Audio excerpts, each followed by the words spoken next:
Rise and shine, everyone. This time you have a very useful topic, parts of grammar. Parts of grammar means grammar के भेद, grammar के अंग।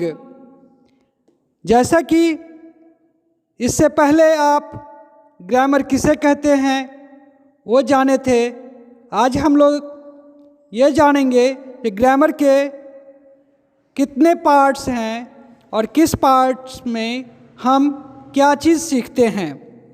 तो there are 5 parts of English grammar. अंग्रेजी व्याकरण के 5 अंग हैं।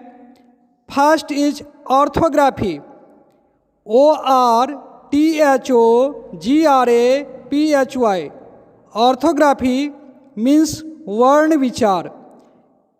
ग्रामर का फर्स्ट पार्ट हमें लेटर के बारे में, अल्फ़ाबेट के बारे में, साउंड के बारे में सिखाता है। ABCD कैसे लिखें, कौन सा लेटर कितने लाइन में लिखा जाता है, ये सब विस्तार से हम ऑर्थोग्राफी में पढ़ते हैं। अब ग्रामर के दूसरा पार्ट का नाम है इटीमोलॉजी, ETYMOLOGY। इटीमोलॉजी मीन्स शब्द विचार। ग्रामर का यह दूसरा भाग है जिसमें हम लोग वर्ड क्या है, वर्ड कितने प्रकार के होते हैं, वर्ड बनते कैसे हैं, पार्ट्स ऑफ स्पीच आदि डिटेल में स्टडी करते हैं। तो ग्रामर का second part इटीमोलॉजी, first part orthography. अब ग्रामर का तीसरा पार्ट है सिंटैक्स। सिंटैक्स मीन्स वाक्य विचार। सिंटैक्स मीन्स वाक्य विचार, SYNTAX। सिंटैक्स में हम सेंटेंस के पार्ट्स, सेंटेंस के काइंड्स आदि विस्तार से सीखते हैं। अब ग्रामर का फोर्थ पार्ट है प्रोसोडी, PROSODY। प्रोसोडी मीन्स छंद विचार।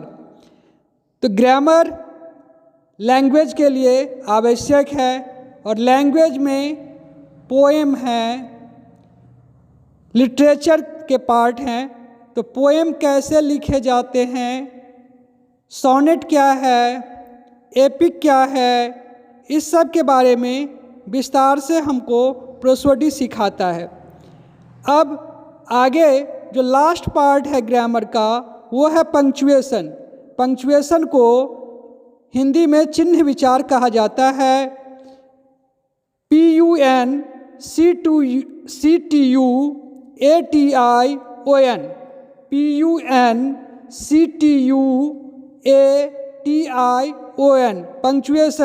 पंक्चुएशन मीन्स चिन्ह विचार। तो लैंग्वेज जब हम स्पीक करते हैं, जब हम राइट करते हैं, तो उचित भाव देने के लिए comma, full stop, question mark, exclamation sign आदि का यूज करना पड़ता है। पंक्चुएशन मार्क्स के बगैर लैंग्वेज में सही इमोशन नहीं आ सकता है। तो ग्रामर के 5वां पार्ट पंक्चुएशन। इस प्रकार पार्ट्स ऑफ ग्रामर चैप्टर जो हमें बताता है कि ग्रामर के किस पार्ट में किस चीज़ का स्टडी किया जाता है। तो ऑर्थोग्राफी वर्ण विचार, इटीमोलॉजी शब्द विचार, सिंटैक्स वाक्य विचार, प्रोसोडी छंद विचार, पंक्चुएशन चिन्ह विचार। Thank you, bye.